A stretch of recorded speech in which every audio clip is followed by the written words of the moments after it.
Well, let's see if it'll take over the world. Hello, everybody. Welcome to Torn Tuesday. We are live on YouTube and Facebook and all the things. And we have an amazing show for you today because we've got so much news and exciting. And I thought we'd bring together some of our favorite people to talk about that incredible last episode. This Rings of Power show's finally going somewhere, and we have things Like to talk about. it was my reaction was watching the episode like this.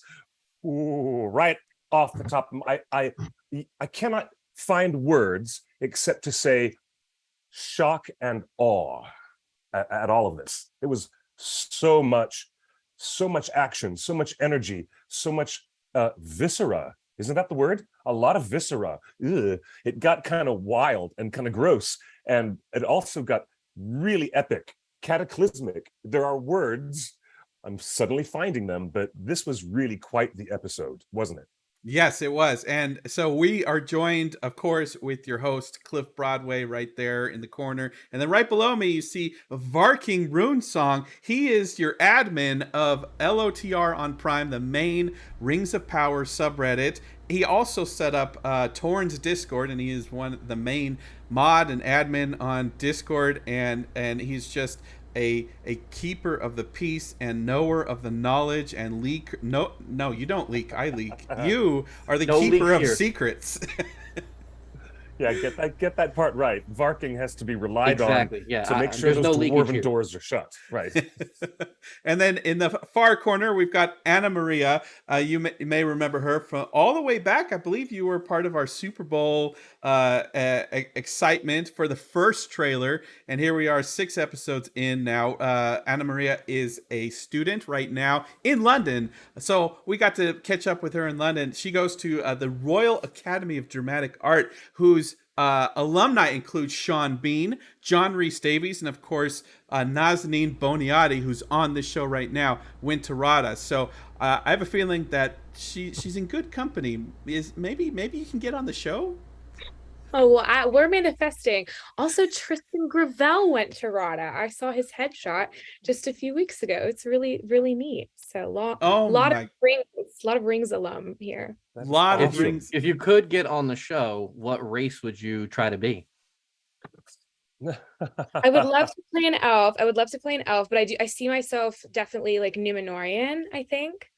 I'm breaking Barking's heart right now because I didn't say dwarf.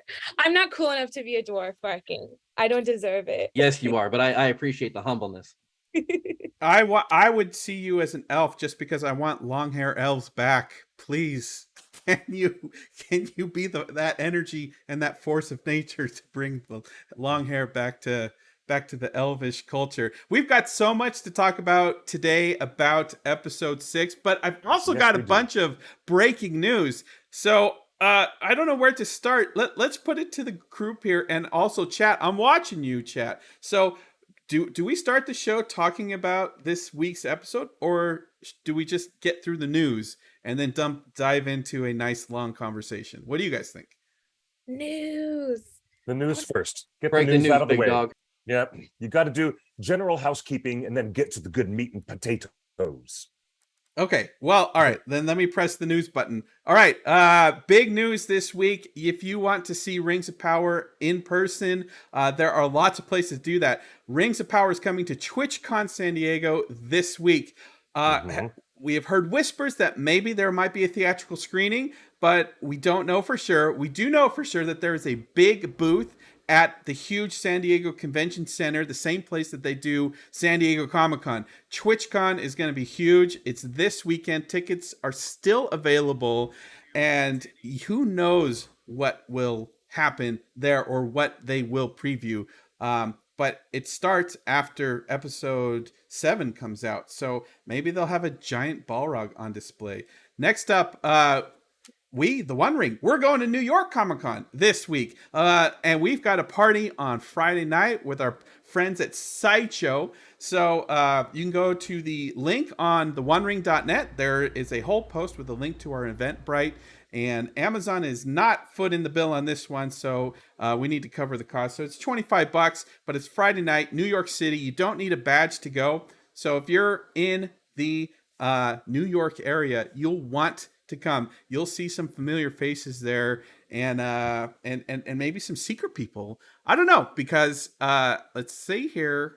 Amazon is going to New York Comic Con this Friday with a huge panel with some of the cast, and then they don't have any plans for Friday night. So I don't know. Amazon marketing, if you're watching. Yes, put the dots together. But you're seriously, this is not both episodes 7 and 8. It's only a screening of episode 7, just to be clear, right?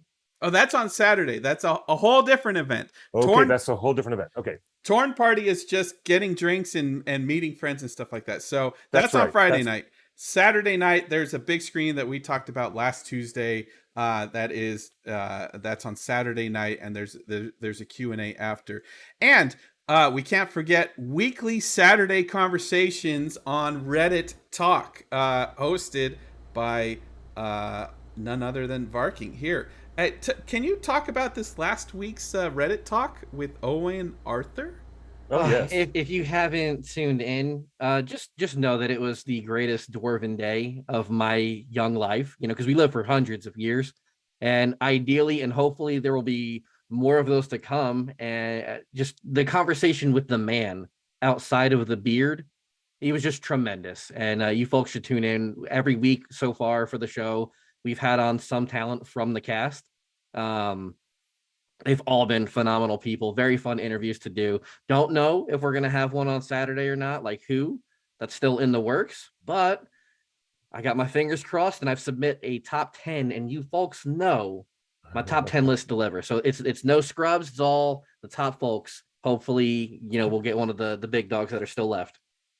and it's not just you have co-hosts to help ask questions, right? Yeah. Yep. We've had Fellowship of Fans on. We've had Kelly on.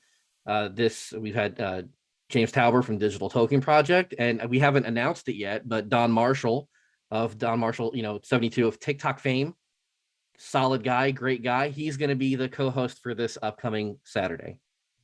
Oh, that's wonderful. Now that you finally talked to Owain Arthur, who is your ultimate guest? You have 2 more episodes. Who is your ultimate interview guest now that you've hit the pinnacle?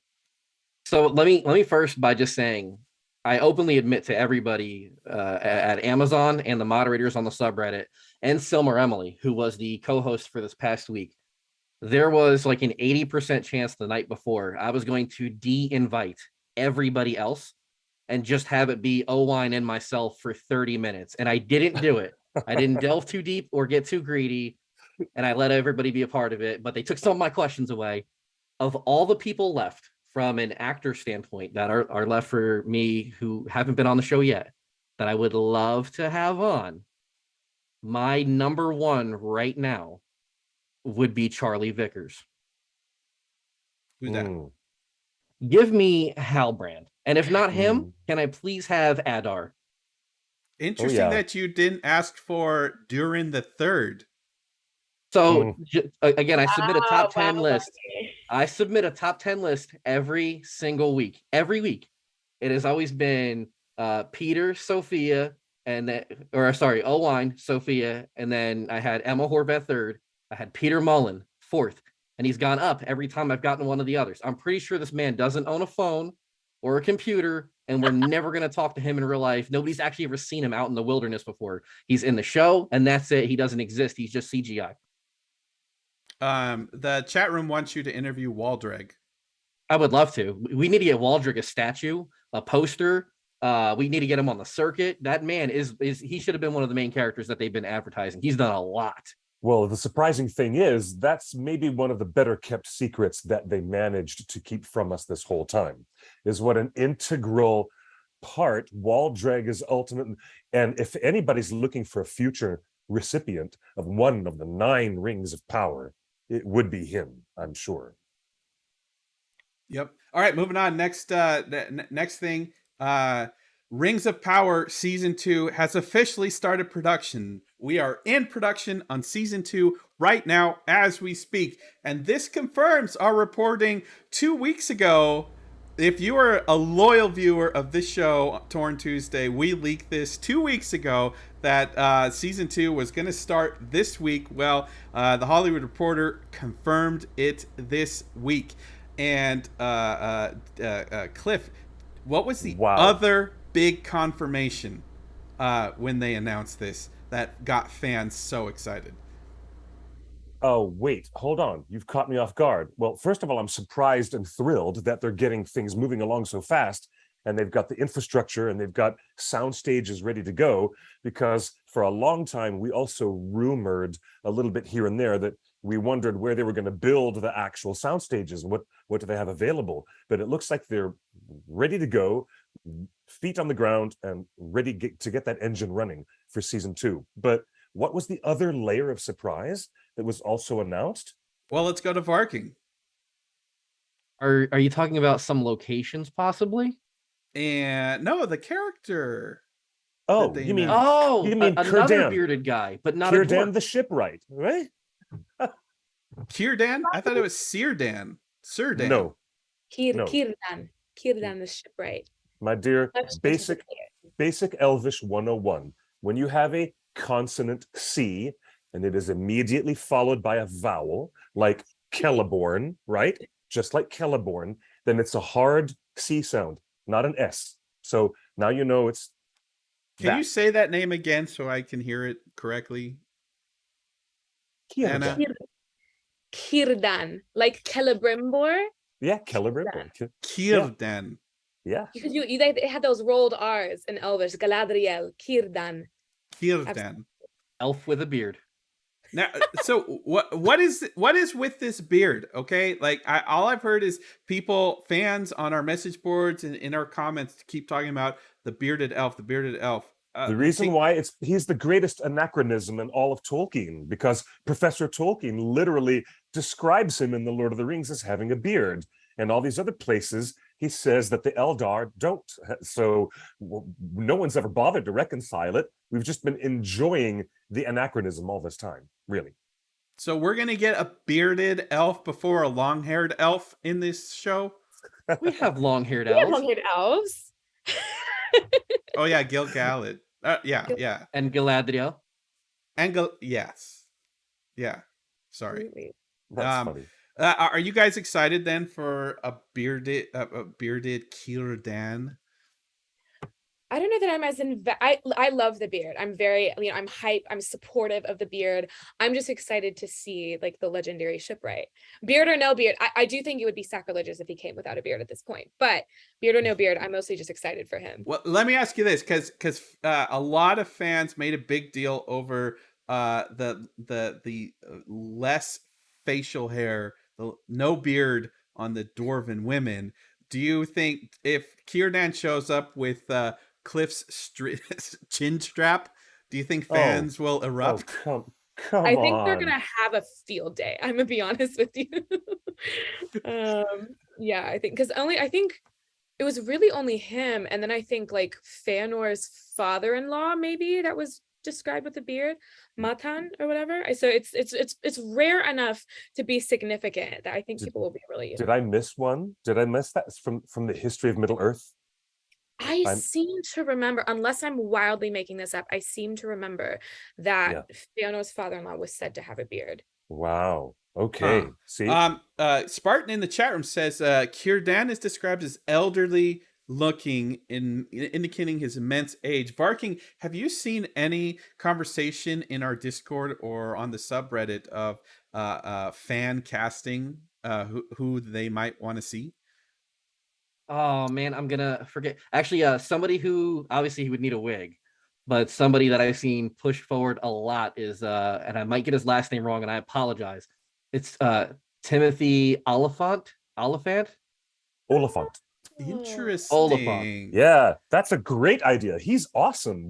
Why is it I didn't think of that earlier? I'm thinking that right now. Why didn't I think of that? I didn't, and then I was watching Mandalorian and I saw him in it, and I was like, oh, this guy would be great, and it was all over the sub. That's much younger. Excellent idea. I would expect. Cliff, can you describe just how famous he is inside Middle Earth, like is Kírdan like well known? I mean, obviously, like in this show, we're seeing that Galadriel is respected. Her name is known in most places. Is Kírdan like super famous for being super old and super elfy and super beardy? Actually, to tell you the real truth, Kírdan is really, really famous in all the lore for being the recipient of one of the 3 elven rings of power and being the first person in Middle Earth to recognize Gandalf when he arrived in the Third Age. And Kírdan, an elf lord himself, who had a history going way back, he made his mark on all of Middle Earth at that transition point when he gave his ring of fire, the ring of fire, and he gave it to Gandalf and said, "You're going to need this more than me, buddy," to help inspire the hearts of men and elves and free folk in Middle Earth. And Kírdan's selfless contribution to give Gandalf, recognizing Gandalf for who he was a major turning point in everything that happened in the Third Age, though he couldn't have known it at the time. Or maybe he did. Maybe he had a foresight. Maybe the writers of this TV show are going to give us a Kírdan who can actually, foresee things in the future, the way that Elrond sometimes can, as we've noticed. The way there's a great connection between elves and having a greater wisdom to see a possible linear future that has a greatest possibility of an outcome. And he's given the first ring created. No, one of the 3 elven rings, but we don't know which one was made first. That's correct. We do know the 3 elven rings were created secretly and separately without Sauron even knowing that Celebrimbor did that. Troy in the Discord posted on August 15th, there was an article from Time that first broke the Kírdan reveal, and it shared, "We don't want to give too much away, but one character we are excited for folks to meet in season 2 is Kírdan the Shipwright," says Payne. "In the time of our story, he's the oldest of all known elves in Middle Earth. In fact, he lived so long, he had a beard." The reason I was asking about if he's well known across all Middle Earth, because if the character itself is a legendary figure inside the Legendarium, it would make sense to have a stunt casting of a major, well-known actor play this character, because us as an audience would feel that awe of like, oh my God, so-and-so's in it, just as the characters would be like, oh my God, oh, Kírdan's here. Like, you know what I mean? Like, is that making sense, Anna? Anna Maria. I'm a little torn because it really depends on the actor, because sometimes I'll see actors and like I can only really think of the actor and not like it actually removes me somewhat. But yeah, I would be a fan of like an absolute legend playing Kírdan, especially because like Cliff touched on the foresight of Kírdan, which I'm really interested in them exploring, because he has the most foresight out of all the Eldar. It was a gift from the Valar. So that's very exciting to plumb, especially with all the mysteries unfolding on Middle Earth at this moment. I guess the best example I can give is that there's a movie a few years ago called The Assassination of Jesse James by the coward Robert Ford. And they purposely cast Brad Pitt as Jesse James because Brad Pitt is famous now and everybody be like, ooh, Brad Pitt is equivalent to the fame that Jesse James had at the time. Jesse James was the most famous outlaw in the West. So they cast a currently famous guy to replicate that feeling in the universe that they were telling. So, and I thought that was super effective in that movie. And so if they were going to do this show, if they're going to do this character in this show, and he has that reputation already, this is the first opportunity we've had in this entire show to really go get a big name. I can get behind that. And also, I mean, a big name would be more likely to have like years and years of like the craft under their belt. And so would be able to like convey the gravitas necessary for that kind of character. So you got me. Well, if somebody came to me and said, we're going to cast a complete unknown actor, or they would say, this is somebody who's been on stage here and there, but you've never seen them on the big screen or on the television screen, then I would go for that. I like the idea of bringing a powerful unknown talent who's got some guts and ready to do something ambitious versus, stunt casting. I mean, I had a passing moment. I thought Kírdan would be very interesting, played by Benicio del Toro or someone like that. But then I also thought, hold on. And I stopped and I thought to myself, I would be constantly distracted all the time by looking at, that's Benicio del Toro, right? But if it makes sense in the universe that, everyone would be like, ooh, that's Kírdan. Well, I mean, but also I wanted to stop myself from saying it, because I'm not going to say stunt casting like that is any better than bringing in a powerhouse thespian who's been on stage all of his life and wants to, and is ready to present something new to the world that we've never seen. So I like the idea of casting unknowns, but if they're going to do any weird stunt casting and be like, oh, look, it's Keanu Reeves or something weird like that, I'm not sure what to do with that. That would be chaos. I don't see it. Yeah, me neither. Well, actually, they've never done that so far. Let's take a moment before we really talk about episode 6 and how amazing and really mind-blowing it really was. Let's talk about how great the casting directors and all their work, because now that we're this far into season 1, we can see how exceptional their casting choices are for all these different characters. It's so good. I don't think anybody's really talked about it at any degree. Both you and I, Justin, both of us are guilty of debating the writing and the lore. Most of our conversations are about the writing and the lore. And they have been for 2 years, by the way. We've that's the only thing we've been focused on. The writing and the lore. Of course, and that's what we do here at theonering.net. And that's why the audience is coming to listen to us have these conversations. But I would like to have a tip of the hat and acknowledge the casting people, because these actors and actresses in these roles are inhabiting it so well. I'm immersed. I am fully immersed, and I'm really enjoying the heck out of it. Even though I have issues with some of the lore being played with so fast and loose, I still am enjoying it and really appreciating what we're getting. I really am. Well, Varking, you've been awesome at interviewing all of these actors over the last several weeks. How has that been like, getting to know the people behind these characters that we're falling in love with? That's almost as much as doing the interview. That's been my favorite portion of it, is we have like a little area that we go to before we go live for everybody else, where we just get to, shoot the crap with these people and just have a regular conversation where we're not, I like to ask them, what's the question you wish you got asked in an interview that nobody asks you? And they usually have really interesting responses for that. But they've just been great people. Every time I've had a chance to be around them, you can tell for the most part when people are just kind of running through the motions or they're faking like excitement. These folks that are playing these roles genuinely do care about the job that they're doing, the universe that they're in, and the reaction from the fans.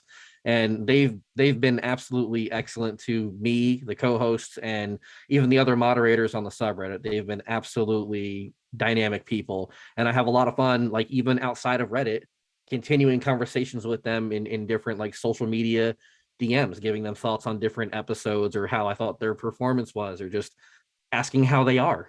It's been a really cool time to get to know a lot of these folks. And, I hope the best for all of them. There is a comment in the chat room right now. Omar says, I'm so proud that the best character so far is Arondir, played by my fellow Puerto Rican, Ismael Cruz Cordova. Have you gotten a sense from Sorry. Have you gotten a sense from these actors that they're feeling that warmth and from the fans? I can tell you for sure that a lot of times before we go on, they talk about just being nervous about like what their reaction is going to be from the internet. You never know, like they go on, maybe they don't have the best episode ever, or they don't have the best performance, or it's not the performance the fan was expecting. And sometimes I think people have a hard time separating how good somebody is doing in their role versus what they expected them to do. And I think that they all definitely feel that burden. But I know for a fact, 100%, that just about everyone I've talked to, they feel the warmth and the love that is coming from the community, and they feel the appreciation folks have for them. When the Reddit talk was over with Sophia, who plays Princess Disa and kills it, by the way, I sent her comment after comment from the subreddit, and she was like in tears over how nice and kind of a community. Like, people focus on the negative a lot, but the greater Tolkien community, there's a lot of beauty and a lot of love and a lot of warmth in it, and I think that should be celebrated. Anna Maria, have you felt being right in the middle of fandom? I mean, you went to the premiere in London. Do you get the sense that this is a community between the fans and the actors? Absolutely. It's actually been really wild to sort of watch it develop over the course of the last year, especially. Like, even Comic-Con being, I think, the first time that the actors really physically touched base with the community, and just like the conversations I was having with them there, it's like, hey, like, I know online is loud, I know online is endless, but this is real life. Like, this is like us rooting for you. And then seeing them like slowly become more and more comfortable and affirmed, and they were just so much more like free from all of that vitriol at the premiere. And like, I'm seeing the interviews with Barking, I'm seeing the interviews with like Matt from Lord of the Rings, and yeah, it's definitely like an actual relationship that's blossoming, and I'm really happy for them, because I've talked about it before. I can't imagine being an actor who gets that kind of dream role and then just to have it like twisted and made the subject of cruelty. So yeah. I mean, what is that feeling like as an actor, like like a stage actor, right? You work on your material in a play, and you know, up until opening weekend, and you're performing new stuff in front of a new audience, and you just don't know how people are going to react. Like, are those nerves just like, do they drive you, or do some actors just can't take it? I would certainly hope that most actors, it drives them, right? Because then I don't know how you're gonna keep doing it night after night, year after year. But I would say, like, the nerves come from, like, it's the most vulnerable thing ever, right? Like, you pour your heart and soul into making something, and then you put it out into the world, and you're like, I hope you like this. This is my entire being, but the vulnerability is part of the gift of it. Like, the vulnerability is part of the art and the beauty of it. And so that's why I think that, like, yeah, the nerves do feed into it a little bit, because if you're not nervous, that means it wasn't like a risk, it wasn't something near and dear to your heart. Yeah. Well, and Cliff, going back to like the Hobbit years, everyone has their opinion of the Hobbit movies, and by the third Hobbit movie, it was just kind of, let's just go along for the fun ride, right? These aren't going to win any any Oscars, really, and they really didn't. But Cliff, you remember like the third Hobbit movie, where they were going to have the world premiere in LA, and they didn't invite any of the dwarf actors from New Zealand, and the fans erupted in energy to be like, get the Kiwi actors to the premiere. Do you remember that? Oh, I definitely remember that. I do. And I want to say, Anna Maria, a lovely and eloquent expression.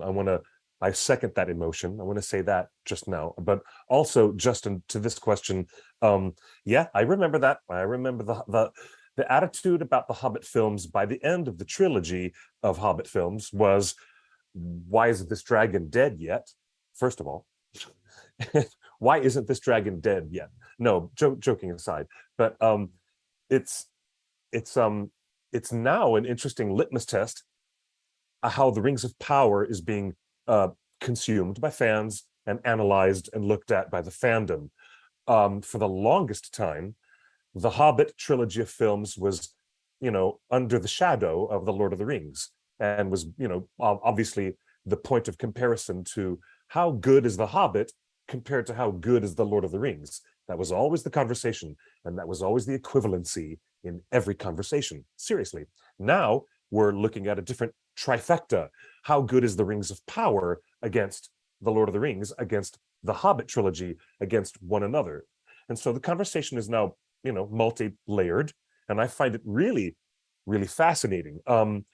You got to have that group of fans who want to be more protective and a little bit more grumpy, and understandably, about the literary legacy and the way that Professor Tolkien is looked at and understood, because there was some fan talk where people were saying, oh yeah, this is the actual origin of Mithril.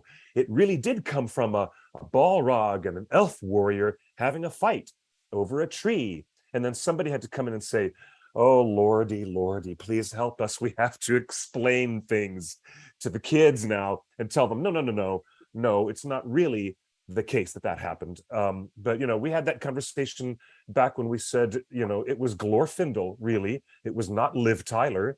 It was never Liv Tyler who showed up to save Frodo and in a pinch. It was really Glorfindel. And now, I understand that we want to look at, this is how Tolkien really is in his books, but now we're in another place. This is a piece of entertainment.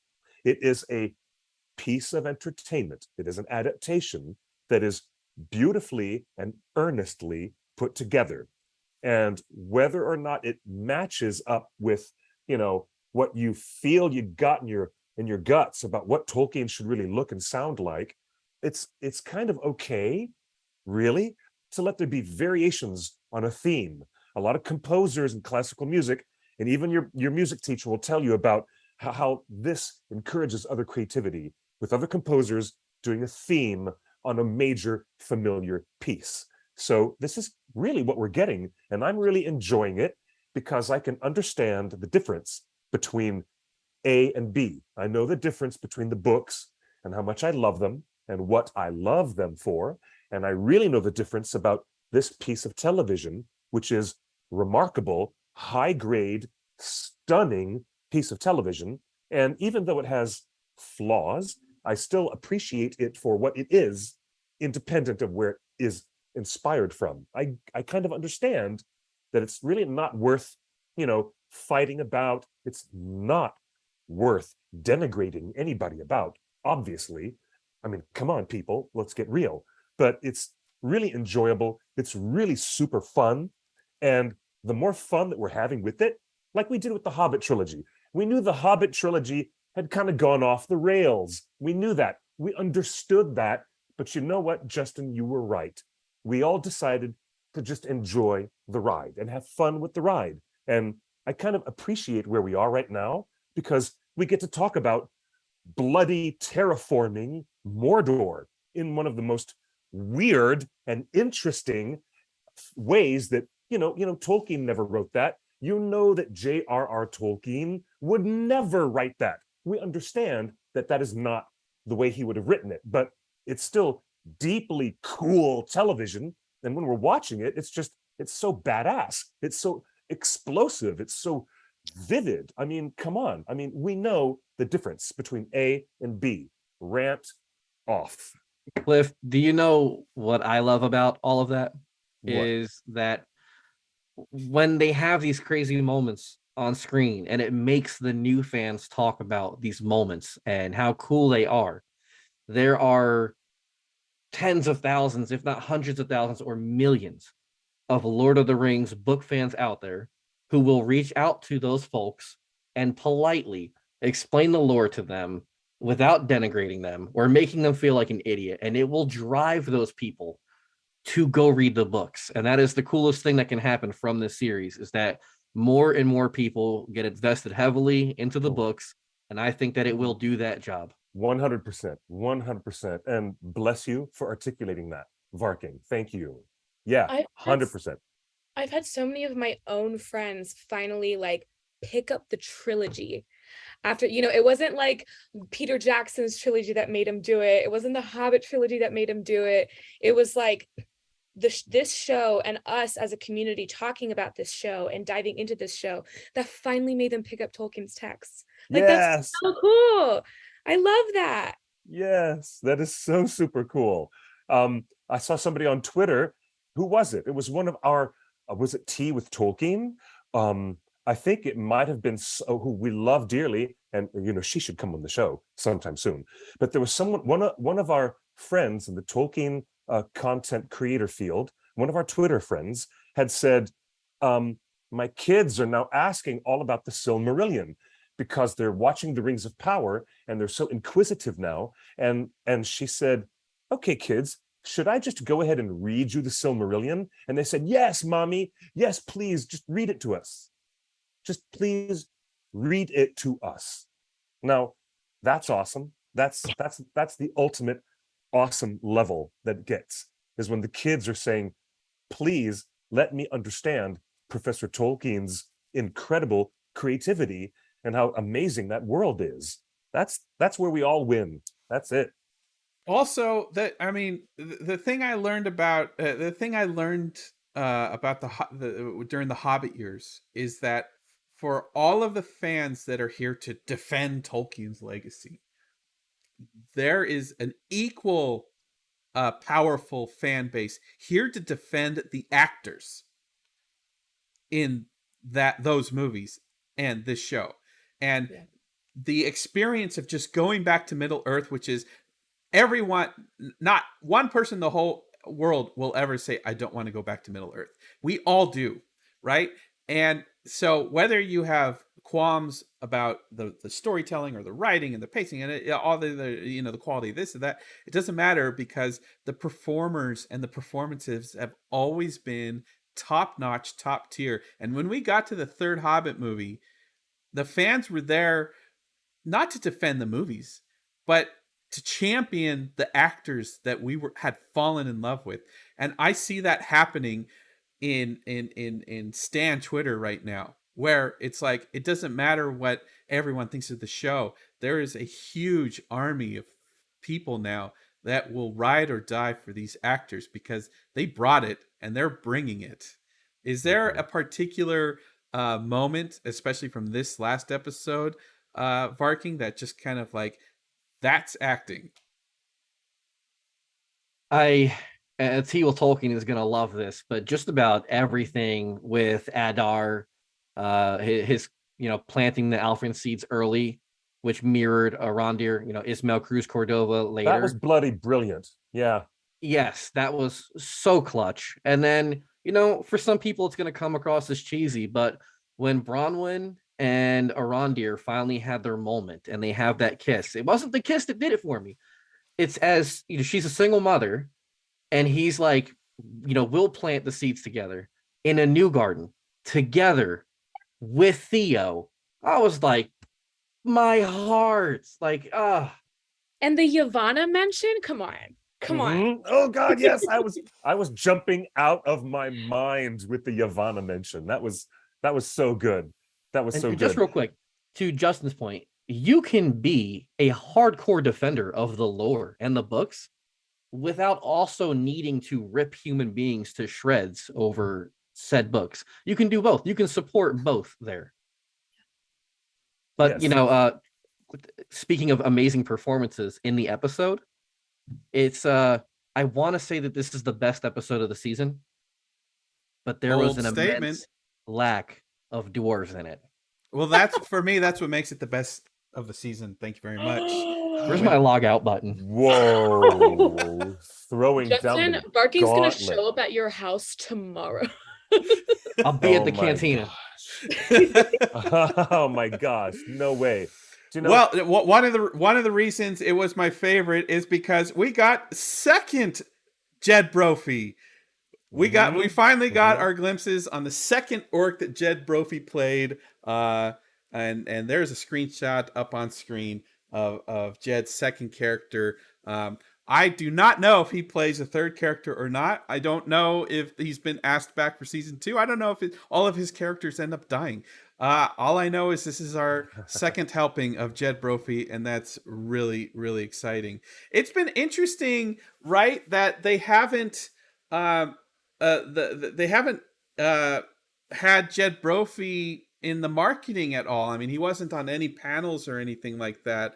It feels kind of a miss, that's like, here's a a fan favorite actor, you know, that we're all familiar with. Like you think that, you know, he maybe he should be on your Reddit talk this week, Barking. Oh yeah. If he's available, bring him on. I have a theory, actually, because I've thought about that also. And maybe this is just me like manifesting for Jed, but I have a theory that it's because he might be playing someone bigger later on, and they might be like reserving his press tour for that. That is just literally me being optimistic because I want Jed at all of the Wizards, but that's just me. We just confirmed Jed Brophy plays Kírdan in season 2. With a big nerd. If I accidentally like leaked that just I'm by die. sheer manifestation, I am so gonna die. If Jed Brophy is Kírdan, it would be the greatest thing of all time. It would, and I would die. Do you picture his body type? Let's be honest. We hung out with him at Comic-Con. Do you picture his body type as the shipwright? I do. Excuse me, he played an elf in the trilogy. Like he can do it all. Of course he can. Yeah. He also has like the best like physical classical training. He can do it all. Yeah, and Kírdan will lead armies to battle in the Battle of the Elves versus Sauron in Eregion. So you want Jed Brophy in elf armor, being totally badass and kicking ass in elf armor? Brophy would do it. Brophy. Hashtag Brophy. Hashtag Brophy for Kírdan. Yeah, if not Kírdan, then why not one of the two blues if they want to bring him in the second age? That's what I'm saying. Okay, I'm down. That's what I said earlier, but I like Kírdan more now. I still want Ken Watanabe to be one of the Blue Wizards. That's my favorite fan casting in my mind. That'd be 100%. So awesome. So awesome. Wait a minute. Somebody asked Jed if he knows how to make a ship. Based on what I do know about him, he probably can. I believe it. If you guys tuned into our episode a couple weeks ago where Jed surprised Cliff on the air and talked about the orc culture in Rings of Power, he was in his woodshed. Coincidentally, maybe he was trying to tell us something without telling us something. Imagine that being on your actor's resume. I can build boats. Cast me in this role, please. I can build boats. Well, so let's keep going on this episode 6, because Cliff, 2 weeks ago we talked with Jed, and you know we and this is the first time he's talked about Rings of Power. I can't believe he held all those secrets from us at Comic-Con. All of us here on this panel were at Comic-Con. Jed, come on, man. We're all friends here, right? We can keep secrets. That was really remarkable how he, look, the idea of orcs having their own culture, at some point that didn't even strike within my ears until now, episode 6, where Adar, who, they call him father. There's a reason he is an orc 1.0, while these other orcs we see in the Third Age are probably orcs 4.0 or something. You know what I mean? What do you think, Anna Maria? I mean, Adar is one of the most eye-opening characters to be brought to us now that we know what we know in episode 6. Here's the thing. I've been personally talking about orc ethics for years. Okay. So I am so excited that we're finally getting into it, because even Tolkien himself was so he had so many different ideas for their origins. And then later on in his life started to question having an inherently evil race in his legendarium and the implications of that for his construction of the soul and whatnot. And so, yeah, I love it. I think that in terms of fantasy tropes, the evil race is one of the least interesting, just because to me, that's an easy way out, right? It's we just mow them down and we keep going. But the fact that they're actually exploring the injustice of they were twisted into this, and are they actually roundabout creations of the one, and what does that mean? What are the implications of that for the living rights that they deserve? I am so excited about it, and I was hoping that this is where they were going to go as soon as I found out the name Adar, and I was like, oh, he's for sure father of the orcs. I think it's providing I think this has the potential to have one of the most plot lines with the most depth. And I think this is also coinciding really nicely with Galadriel's journey to reconnect to her light, as she has to, I assume, eventually reckon with the fact that like orcs are still living and breathing, and what does that mean? So when you saw it in the episode when Galadriel and Adar have that conversation, and he just goes into, but each one has a name, a heart. They were born of the Valar. They deserve their own chance. Like, what did you feel when you saw that unfold? Just first of all, sheer excitement. Second of all, that scene was so good, and I think is actually one of the many examples of like why this episode really resonated with me, because we had so many beautiful character moments like that, which I wasn't necessarily expecting from a battle heavy episode. It was really, really refreshing. Yeah, because there is nothing more of a waste to me than like constructing a fantasy world with an internal logic and then not examining it. And to me, like one of the biggest tragedies is like within the Legendarium is the twisting of life, is like Sauron and Morgoth's mockery of what Eru can do. And so they take the children of Iluvatar and twist them, and it's like that's not their fault. So what do we do with that? But they're still committing acts of evil. What do we do with that? And I think that anything that makes a like protagonist, especially like Galadriel, really stop and question and reflect and think about like, what am I doing? Why am I doing this? It's just interesting to me. And it also, I don't know, any enemy that is three-dimensional is inherently more interesting than an enemy that is two-dimensional. So I think it's great. The interesting thing is Tolkien himself, J.R.R. Tolkien, was reckoning with the orc question his whole life, and he never really resolved it. Christopher Tolkien, his son, really championed this idea of like orcs are corrupted elves, and Christopher ended up putting it in the Silmarillion, written and edited by Christopher Tolkien. J.R.R. Tolkien is on record saying he did not agree with that. The orcs are their own race, their own peoples, their own culture. They're not a corruption of something. They are their own existence, born of the same gods. J.R.R. Tolkien wanted that, and he was reckoning with that. He never put it down as canon, but he was leaning toward that near the end of his life. And and there are letters and conversations and notes where he was going down that path. J.R.R. dies. Christopher ends up taking over the Silmarillion, and Christopher's the one that says orcs are corrupted elves. So even that question was in debate. Yeah, and I mean, and Tolkien wasn't just like, oh, they should be their own race. I mean, even he, like, in his own, like when he was examining the internal logic of Middle Earth, he was like, okay, only Eru can give reason and free will, which means that orcs had to be pre-existing creatures, right? And because otherwise would imply that Morgoth has like and Sauron have the power of absolute creation, which is something that only Eru Iluvatar possesses. But yeah, he went back and forth like his entire career. But I personally think that the corrupted elf angle is one of the more interesting. So I'm glad that's what they chose. Varking as a man of dwarves, do orcs deserve their own land? Discuss.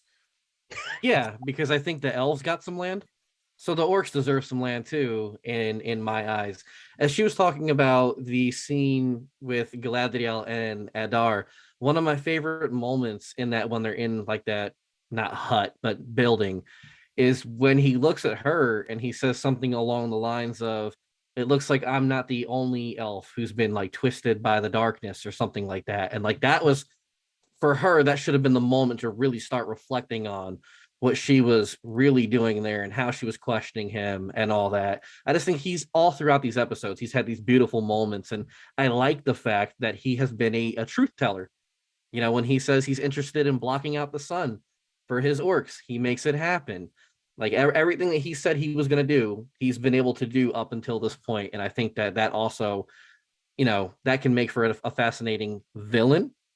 But I also like the fact that because of how they've played the character and how they've written him, you don't look at him as an outright villain. Like, he's supposed to be a bad guy, but is he a bad guy? Like, he's just trying to do right by his own people. Nothing is evil in the beginning, except for maybe one thing. But I know that's their little slogan.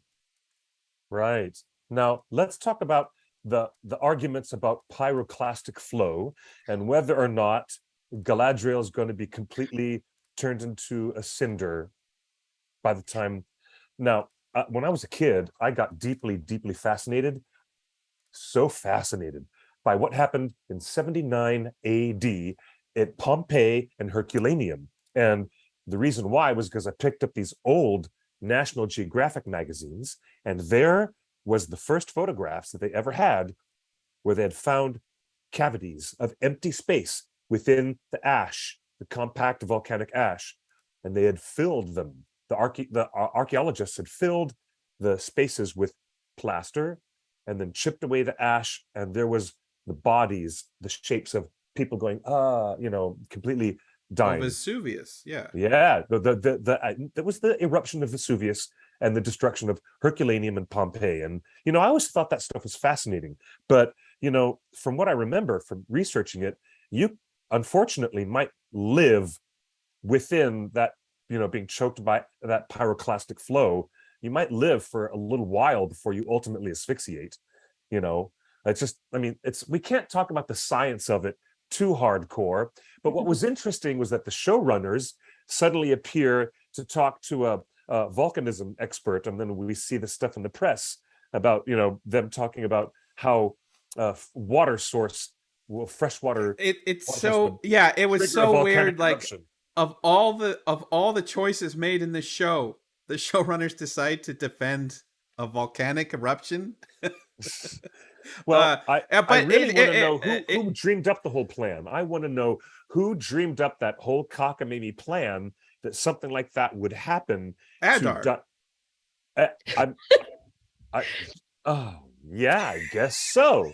You mean in the writer's room? Like, who dreamed up this cockamamie plan to unlock the thing with the magic sword, which is actually a magic key that made a thing fall, that made a thing, and then water suddenly goes uphill for some reason and defies the law of gravity, only to fall into a cavern. I don't understand it either. Who said that it went uphill? I mean, where they're located is in the plateau of Gorgoroth, and that's where they are. So maybe the tunnel's built in such a way that the force of water from the edge of the western mountains can let it flow across the plateau and then down into subterranean caverns. I don't know. I don't know. As impressive, but I do want to know who thought of this. I want to know who thought of as this. Impressive as that whole cockamamie thing plan is. I was just in Lord of the Rings. Saruman telegraphs every move he's going to make. He tells the people, burn every village. He tells the orcs, cut down the trees. He says, build me an army worthy of Mordor. Throughout the movies, Saruman Sauron says that in Palantir. Saruman and Sauron are constantly telling you what they're about to do. And the filmmakers in those movies find ways to telegraph what's about to happen. What are they doing? You even see Saruman make the bomb, and Wormtongue almost blow up the thing accidentally. How does fire undo stone? Like, the bad guys are constantly telling you exactly what they're going to do. So when it happens, we, the audience, are just like, I want to actually see if this plan happens, because this sounds destructive. Nothing was expected in episode 6. Absolutely none of that. Digging trenches that lead to a destination. We didn't know where the destination led to. We didn't know that there was a big dam behind the water thing. Like, is that what we were looking at? Like, I feel like there's some storytelling ways to be like telegraphing the traumatic thing that might happen if the plan happens. And I don't know. I was kind of like, I feel like the impact of what just happened in season 6 or episode 6 was lessened for me because I just wasn't expecting it. And you have to expect the good and the bad, right? You have to expect the good guys will succeed, or the bad, or the bad guys will succeed. But you have to know that someone's operating with a plan. And I don't know. There's just like, some of the earliest things when Well, yeah, what you're saying is correct, that it certainly sets the stakes. It builds it builds that sense of something being at risk, something being at stake. And I didn't get any stakes. There were no stakes in this episode. I know what you're saying, but take a look at you disagree, Anna Maria. Wait, what do you mean? What do you mean by there were no stakes in the episode? No, he's talking about we didn't know that the water was going to come through the channels of the tunnels to end up with this cataclysmic thing. But I will say, in defense of the writers, Bronwyn and Arondir, none of the people from Numenor, none of them knew what was at stake. None of them really knew. And I will say though, I was expecting, so we were given a few nuggets, right? We saw a lot of the orcs digging the tunnels. I think Bronwyn even had a line about something of the villages in Orodruin, which we know is Mount Doom.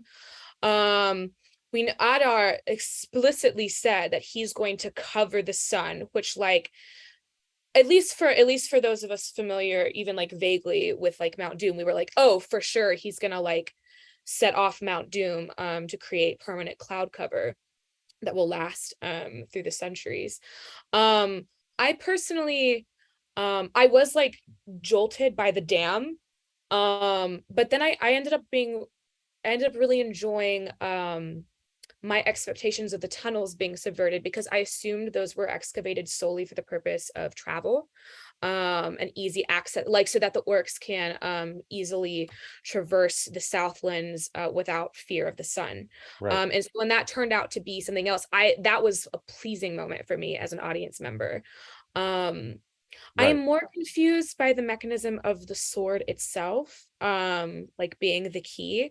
But then a friend pointed out, like, it could have easily been like just like a very basic physical mechanism that like just opens the dam, and that's all it did. Because originally I read it as like, is this like a D&D magic item, like where but yeah, I think that we got enough. I enjoyed not knowing how Adar was going to pull off his plan personally. I guess I wasn't clear what the plan was, that there was a plan. I really liked Saruman having all these like, very specific industrial plants, right? Dam the river, destroy the trees, build some forges, pound out some steel swords. Like you could see through every step of the way, you could see Saruman, change from, the nice green loving wizard to, the industrial nightmare that Isengard became. And I don't know, that there's. Yeah, I feel like Adar's intention was pretty clear, and especially with like, especially with him like explicitly saying that he's gonna like find a home for the orcs, like that he's gonna cover the sun, like XYZ. And I think that some of that like industrialization, because Tolkien was really keen on like the construct of the machine and like the enemy using the machine and industrialization as a force of evil. And I think that could be reflected a little bit in just like the mechanics of the sword and the dam and everything. I think other than that, like, I think the most like obvious solution would have been to like for him to create some sort of explosive to like yeet into Orodruin, which like would have been a little corny, I think. And what's up with Galadriel being a Targaryen and just like fire doesn't affect her? She's just standing there like, let the fire swarm her, like she knows she's like, when did elves get anti-fire magic powers? The blonde lace front. That's what it is. It's the armor. It's a magic. Is she a Targaryen? Discuss. Oh, funny. Now, well, we have Kathy, who's Garthemau with our staff. She's in the YouTube chat, and she says that was always the plan. The tower was actually built by either Sauron or Melkor, Morgoth, and the elves took it over centuries later. And the key and the mechanism was millennia old. Okay. And that's why now when I say I want to have the writers come on and be able to do a live chat with us, Varking, it's amazing how wonderful you get to interview those actors. But I would love to take an hour, maybe a little more, and have the writers come in and talk with us about these things, the genesis of the idea, and how some ideas will bear fruit and some of them are left on the drawing room floor and they don't use those ideas. But I really want to know about, why did we decide to put Galadriel on that boat? Why did we decide to have this whole mechanism to terraform Mordor? I'm not trying to be challenging about it. I'm not trying to be contentious, but I want to know more about what is the spark that brings such an idea that you want to go through with it all the way. That's the way you want to tell this story.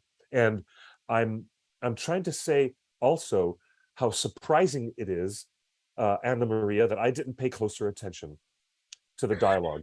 I really, when Adar had said something about covering the sun, by that point, I had already seen Mount Doom in the background of a previous shot, really early on.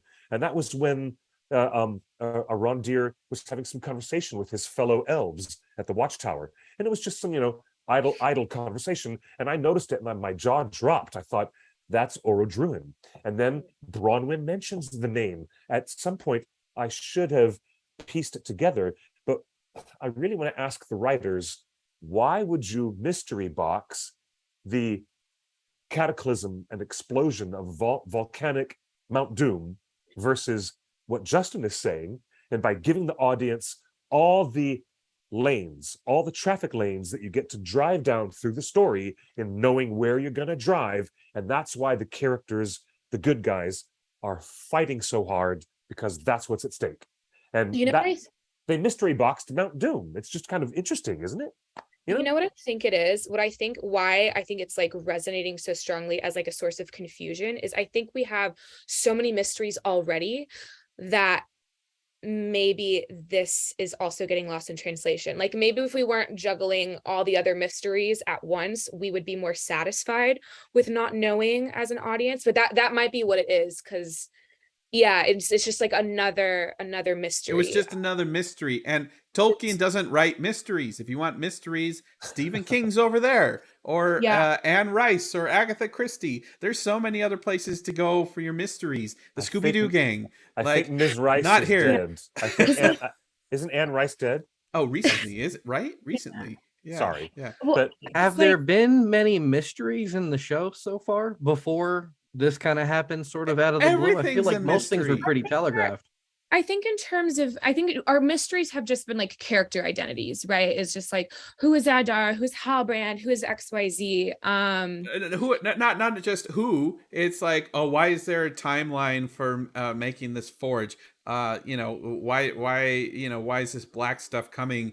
And taking over the tree? What are the dwarves? What are the dwarves delving? What are they mining? I think there's like a lot of like I can answer those. marks. Yeah, a lot of question marks in every episode, and like one of a popular rhetorical device in writing is dramatic irony, where the audience knows something that the characters don't, and there isn't a lot of that in the show. So maybe that's factoring into this. The chat room is like the Barrow Downs are a mystery, and they weren't in the movie. Tom Bombadil's a mystery, he wasn't in the movie. I'm telling you, this isn't supposed to be a mystery. Like, give us the lanes and let us get excited. In fact, it's weird that Varking, what did you think when you saw the new advertisement for episode 7, where it's Mordor will rise? I haven't yet to hear the word Mordor in the entire show, and the first time we ever hear Mordor is in an advertisement for episode 7. Kind of. So one, to what Cliff said earlier, I have 2 writers by name on my request that are very high up to interview, like just below the actors and actresses I named earlier.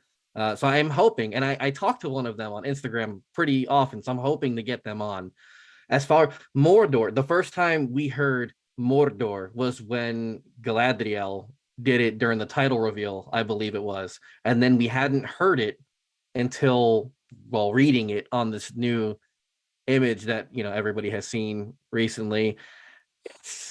It's a marketing thing. It's not really, I don't know, it's not really a hit or a miss for me, like most of the marketing things.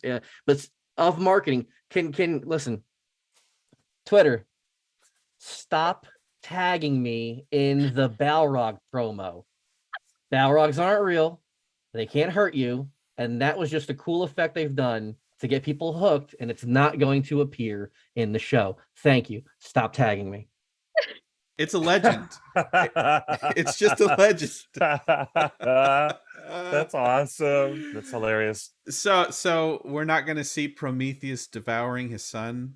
Or wait, no, that's Jupiter devouring his son with a Balrog and during the third. Just kind of. Oh my gosh. No, you don't think so? Does Balrog eat anything? Does Balrogs even eat? Do they have wings? Yes, they have wings, but do they eat? I've always wondered what they eat. I've always wondered how a creature could live for so long just sleeping under the mountain for thousands of years.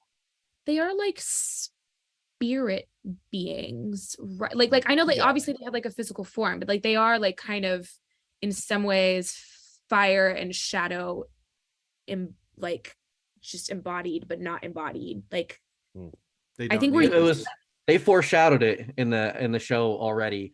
The Balrogs will end up eating poison cows. You haven't seen that poison cow since we last left it off. Oh, gross.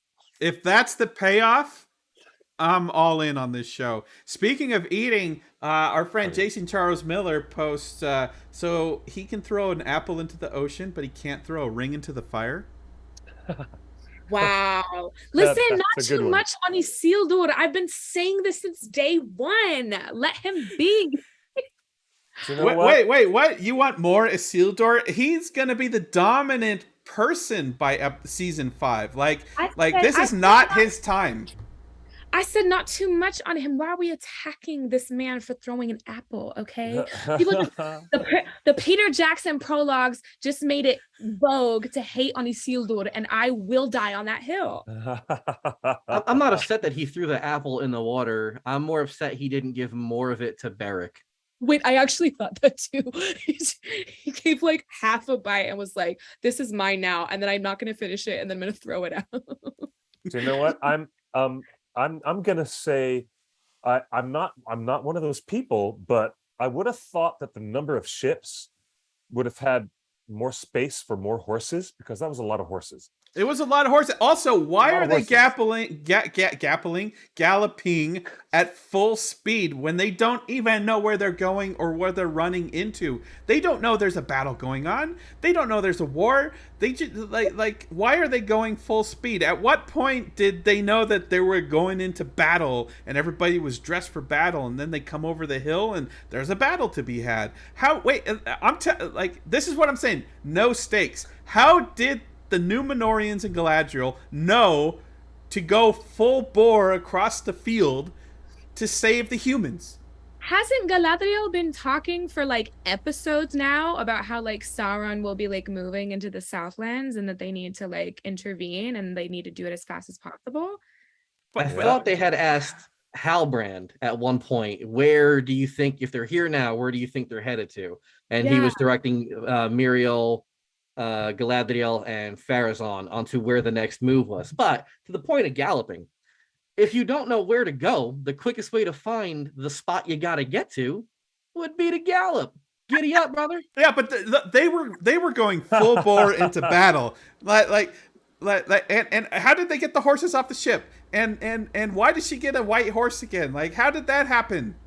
Like, I have so many questions. You know what? It would have been cool, and it probably would have been a very, very Tolkien type of thing if they had messengers that were birds. You know, the way that the dwarves of Erebor used to be able to talk to the ravens of the north. It'd be interesting if the elves of the Southlands had some kind of, you know, Yavanna style connection to talk to the get a network of animals to send messages. Something like that would have been so much the answer to your question, Justin, and it would have been a very nice dose of a very Tolkienian Well, type thing. I appreciate the chat room. The Chiv Knight says they used a horsecraft carrier. Duh. David says they couldn't show all that getting off the ship because that would take time. This show is 5 seasons and 50 hours for like 30 pages. They have time. They have so much time. It's a TV show. They can. No. With 22 principal. It's 22, right? Principal actors, like recurring. I don't know if they have time. I know, all right? Exactly. Look, what Justin, I was. Go ahead, Varking. Say what if part of the vision that we didn't get to see while they're holding the Palantir is, where they've got to head to, since they obviously she saw that Galadriel was the beginning of all this starting to happen. So maybe that was in there as well. But Justin, do you want to see them unload like 58 horses and then stop for a little bit and then redo it? Justin wants to see in that scene. For the behind the scenes X-ray feature. Clifford, what were you gonna say? I know, Varking. I was gonna say the exact same thing you just said. I was gonna be like, it is much more dramatic and much more satisfying television to see the sun cresting the edge of the hill, and at the same time, like in Helm's Deep, here comes the silhouettes of all the horses and Galadriel and the Númenóreans cresting over the hill. That's much more cinematic and visual, and that's what we want to see, is shots like that. And we got it. Look, the action was there. I love the action. I love everything that happened, but nothing was set up for me. Like, I don't understand why they were going so fast. I don't understand why Muriel just stayed behind. I don't understand why Bronwyn was like, oh, finally, a king has arrived. Like, what? Here's what we do. Why is she like? Bronwyn's just like ready to give the giveaway. Bronwyn says that she didn't particularly want to be a leader. I mean, she says that to Muriel in this episode. And I think we got the impression, even from the way that Galadriel was sort of talking to Halbrand about the whole like king thing, that it was this kind of like legend of like the king of the Southlands. That's the impression I got. Well, I also get the idea that they could explain away a lot of these problems if it is revealed in episode 7 that Queen Regent Tar Muriel has brought the Palantir with her and is still actively using it. Ooh. Maybe this is one of the first of the Palantiri that she's bringing to Middle Earth. I don't know, but I do understand. I understand and appreciate Justin's point of view.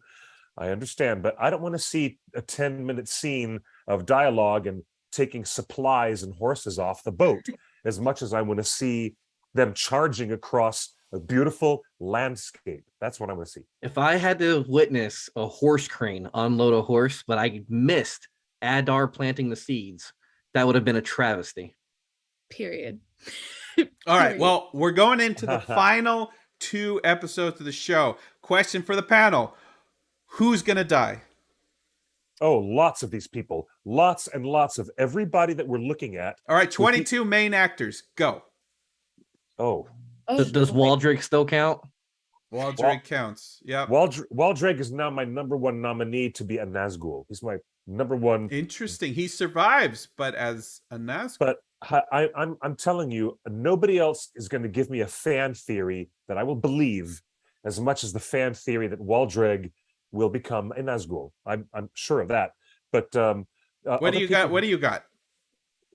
I've got Adar dies. But Waldreg loved how he was conducting himself so much.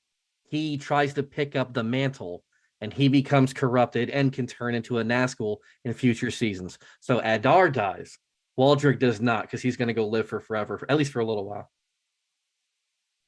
Yeah, I agree that, because I mean, we know that I can't remember what are leaks and what are just like bits of discourse, but I do think that Adar was like the season 1 nemesis, so to speak, sort of make way for what I assume will be a Sauron or Anatar heavy season in season 2. Okay.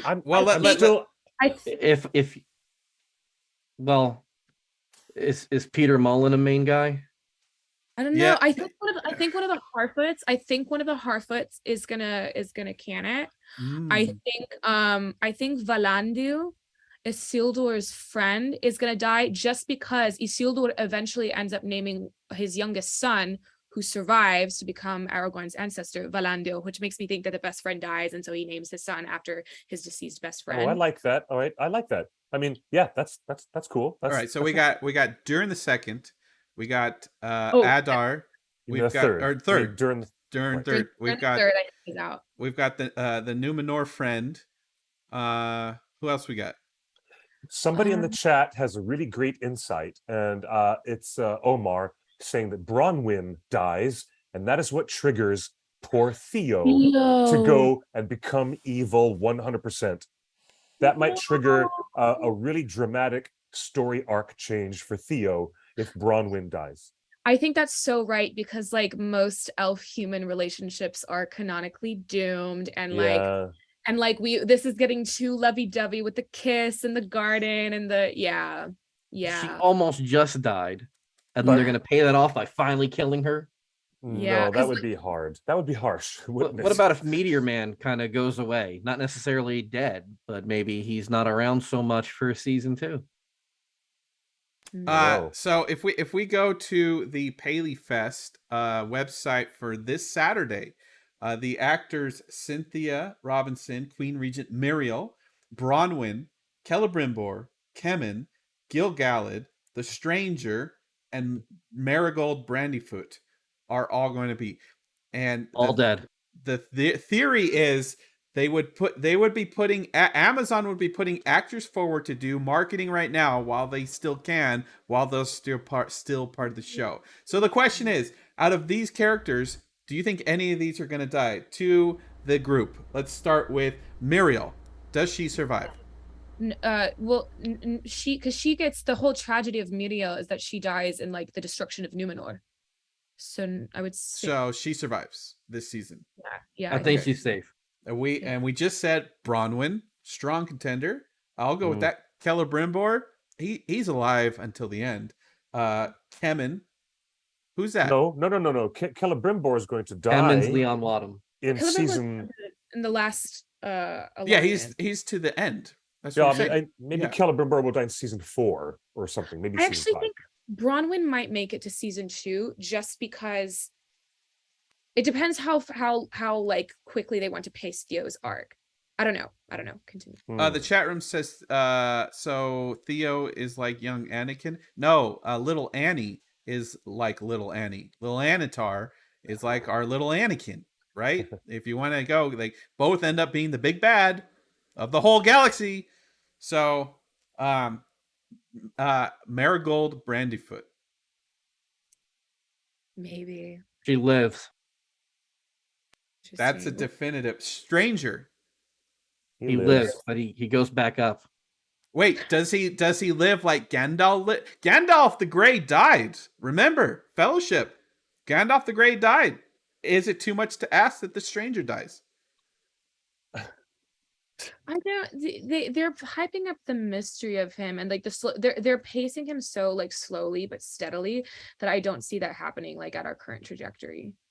Okay, so we shouldn't read anything into this guest list to New York Comic Con. I wish that everybody would start calling the Stranger Olorin, because that's actually, I think, a lot closer to where we're going to be. Don't you think? Anna Maria, am I crazy pants? What do you think of that? Varkin, what do you guys think? Tell me what you think. I started out very like anti-Stranger as Gandalf. I was like, I don't think so. Now I do. I think I'm also still kind of a fan of the idea that there were actually 5 meteors, and they're bringing in all 5 wizards. So that clever editing was not one meteor going over Middle Earth. That's what I think, because they were all in different geographic locations, and there were 5 shots of a meteor of people in different geographic locations seeing at the same time. And I think that the stars that he's looking for is like the meeting place of the 5 Istari, that they're going to converge under one constellation. I think that's my theory. Wait, no one in the chat room has told me this theory. This is the first time I'm hearing it. You're blowing my mind right now. Are you telling me that there's 5 meteors, the constellation is 5 stars, and we're getting all the wizards? We're getting all the wizards? unless I miscounted, like that, my memory. You're right in that there was 5. Okay, I was yeah. So that's what, and I was just thinking of the stars, and it's like that to me. That's just like a guiding point. And I think that's why the 3 oh my god, not the occultists, the acolytes, whatever. I think they're like following the stars as well, because they're trying to get to the Astari before they can meddle in Middle Earth. Oh wow, cool theory. I love that theory. I think that's great. I love it. I love it. Well, I mean, last week I was just, trying to prophesy that Gandalf would never be called Gandalf, that they would just use the name Olorin, and they would refer to him as a Maiar. Just, we all know he'll come back to Middle Earth thousands of years later as Gandalf, but we're getting to understand him as Olorin this time. And the chat room is saying Tar Palantir, the old man in Numenor, is going to die this season while Muriel's away, and it triggers a grief in Muriel that takes her to the next phase of her journey. And also, perhaps Farazan is going to start taking a bit more power because Muriel is still off on the coast of Middle Earth. Daniel Wayman is available at the next event. He shaved his beard.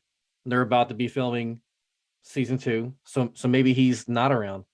And I like, maybe he is Gandalf, or like an unnamed Gandalf, and he sees what's going on with the Harfoots and where they're headed, and he sees how bad things are getting, and maybe he finds a way to ascend back up to the gods, and he tells them, hey, it's really, really bad down here. Might need some help. And then in season 2, they can send down the 2 blue wizards, but not via a meteorite this time. Maybe, I don't know, something different, but not a meteor. Interesting. Wow. This next episode, how much screen time do you want the dwarves to take, since you got nothing last episode? Yeah, cut the intro, cut the credits, and let's go 74 minutes of amazing dwarven action. Durin, Disa, and Elrond. He's like an honorary dwarf at this point. Let's just, if the Southlanders and Numenorians got all this screen time, go ahead and let's ride out with the dwarf. Here come the Balrog. Hey, before we go, before we wrap up, I got to say happy birthday to Celebrimbor himself. Charles Edwards turned 53 this weekend. Happy birthday to my favorite elf. He is one of my favorite characters in this whole show. He was a late addition to the cast. He was a recasting from an original actor. Basically, he is our Viggo Mortensen of Rings of Power, because he came in clutch, and he is overperforming this amazing role, and I can't wait to see him hot and sweaty in a forge, making some rings with a Sauron that we haven't met yet. I'm so excited for these next 2 episodes. I'm so excited for all of you that are going to the theatrical screening in New York this weekend, this Saturday. You can see episode 7 on the big screen, or you can go to our panel at New York Comic Con on Saturday night, or you can go to our party in New York City on Friday night, and you can go to Rings of Power panel on New York Comic Con on Friday. And in the meantime, you can go to our Discord, because it is on fire. We're growing by thousands of members every week, or the subreddit. I mean, Varky, you were telling me that the subreddit's just blown up with subscribers lately, huh? When I look at the stats for the subreddit, as big as the opening night was with the 2-episode premiere, and then, there's naturally a little bit of a dip afterwards in the coming weeks. Starting with episode 5, things ticked back up. And with episode 6, the subreddit has more people visiting it now than even when we had the opening 2-episode premiere. There's more unique visitors, more webpage hits, and more members than ever before. It's been crazy to kind of see it blow up. And hopefully, if this episode is as strong, or maybe even a little bit stronger than the previous episode, that might blow up even more. It's crazy to see the amount of activity in the fandom right now. That is spectacular to hear. That is so good. Well, super good. We're really excited, and we get a lot of DMs and questions of like, do you know how I can be part of the show? Do you know? Look, Amazon has been secretive for 4 years. They're going to continue being secretive, and we're going to continue to leak things as we hear it, and we're going to continue to get yelled at. But I can tell you right now, if you're an actor in London, if you're an actor in the UK, and you want to be a background orc or an elf or anything, or a dwarf or a Numenorian or a horse rider or a stunt double, they are recasting everything. None of the orc actors from New Zealand are being transported to the UK. There's a visa thing. So if you are in the UK and you can work there legally, you better be on all the acting websites, background extra websites. Anna Maria, I think you know some of the websites. As an actor going to the Royal Academy of Dramatic Art, RADA, there's got to be an energy right there. Like, are your fellow classmates kind of like, oh man, anyone going out for this show yet? A couple.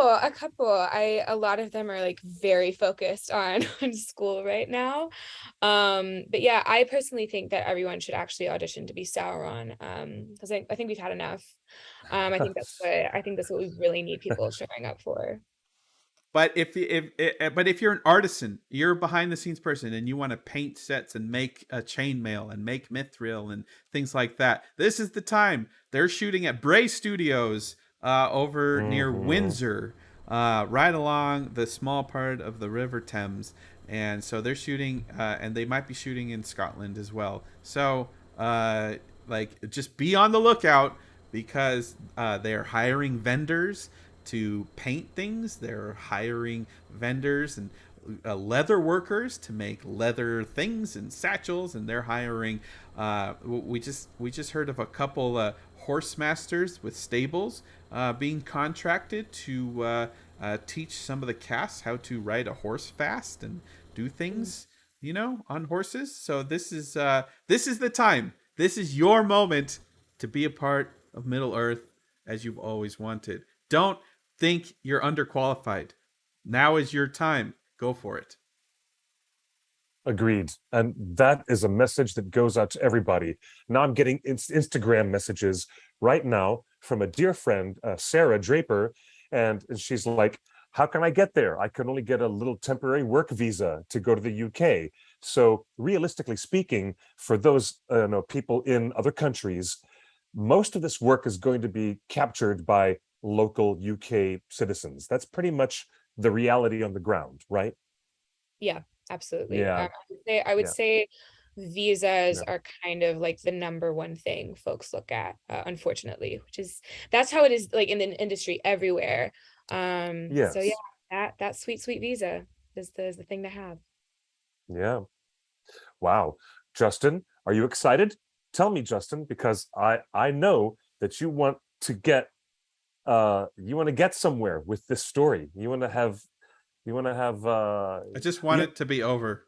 Just get me through this. Just get me through the next 2 episodes so I can appreciate something. Yes, I understand that. So you can see the whole thing in hindsight. I mean, I want to ask my other beautiful guests on our show today, what is it that you guys are most looking forward to? A real big cliffhanger for season 1, or would you like it to be really nicely packaged up with just the flavor of the next season ready around the corner? What would you like? Barking, do you have an immediate response?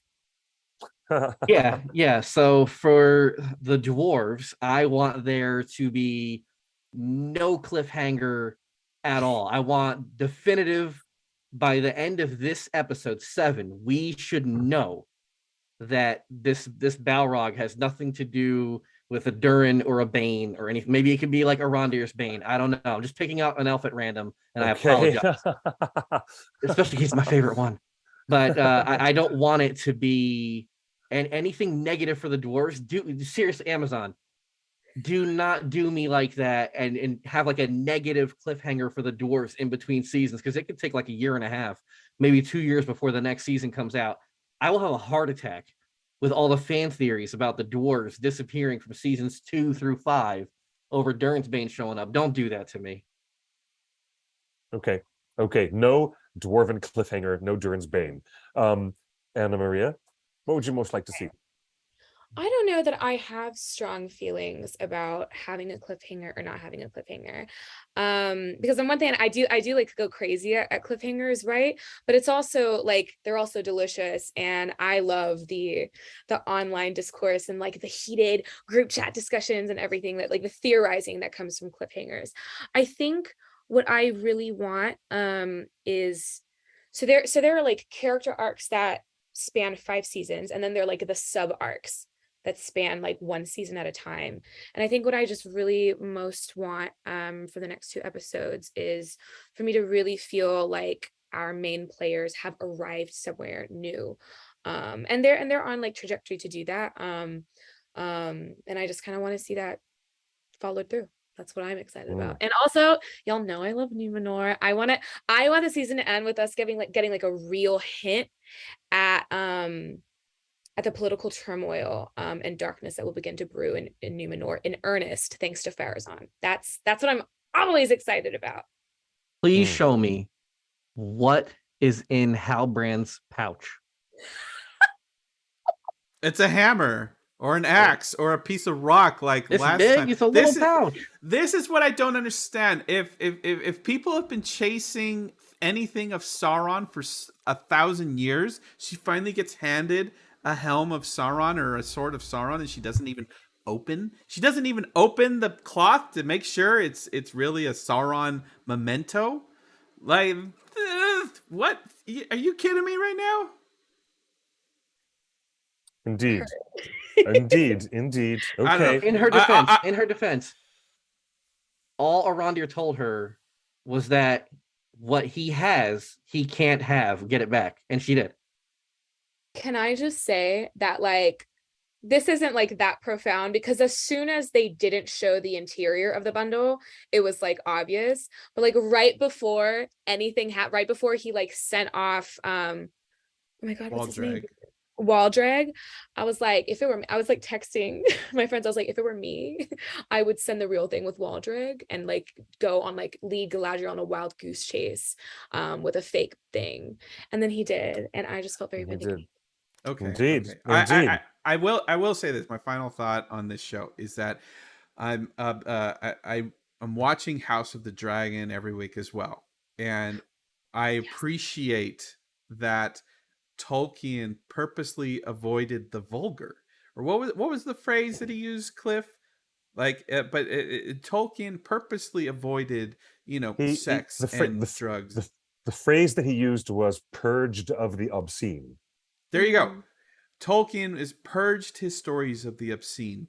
And every week watching Dragon, I feel more and more gross for watching House of the Dragon. And really? This week, a consummation of a relationship that just left a slimy oil all over me, like gross. Like I shouldn't be watching this. This is gross. I'm not. No, this is not okay. What they're showing on screen is not okay. I know. You need a penicillin shot and a hot bath every time you watch House of the Dragon. I understand. And I understand. You understand. So I appreciate that the filmmakers of Rings of Power have purged themselves of the gross, and you walk away every week. Except for they do, except for that one thing last week where Durin makes that joke at the dinner table. That was a moment that I thought, nope. But he didn't finish it. No, he didn't. He said it normally takes you guys 2 weeks to decide to take and he could have said shiny, stone. Maybe he was going to hint about mithril.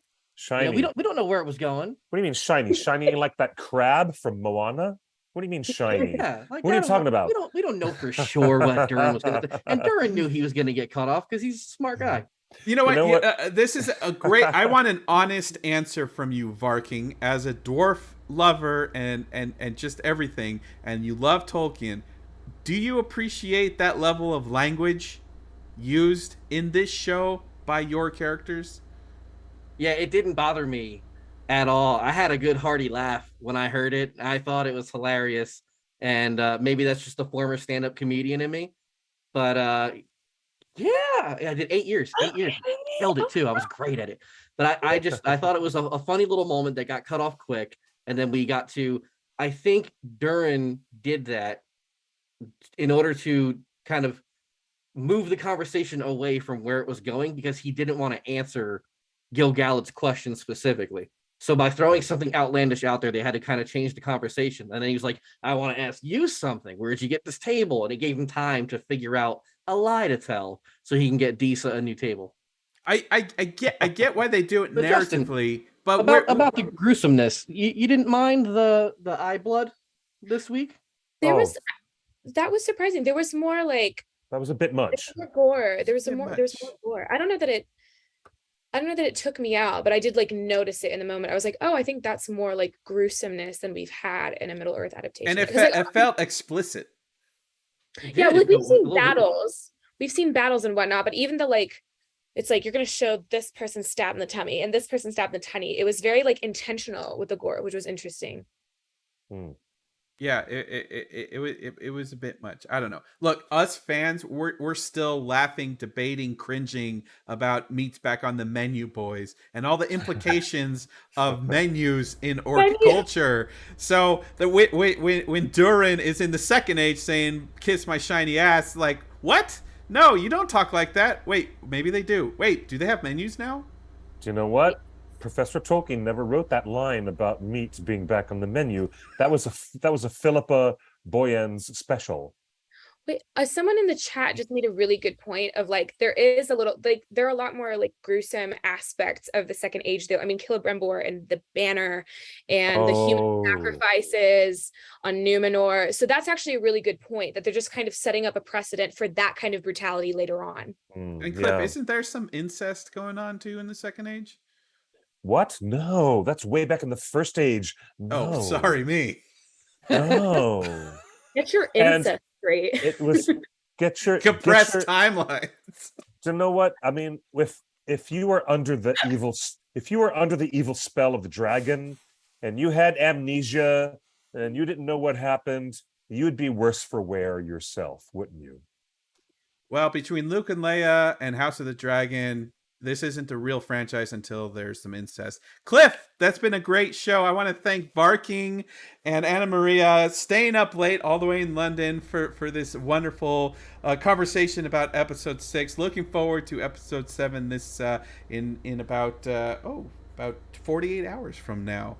Justin, what a great show you've helped put together. Justin, my friend, my co-producer and friend, look at this, bringing these extraordinary luminous people on our show so we can talk all good stuff about Lord of the Rings and Tolkien and the Rings of Power. Do you know what? I'm really glad. I'm glad that some of the weird rumors that I heard a long time ago have not yet come true.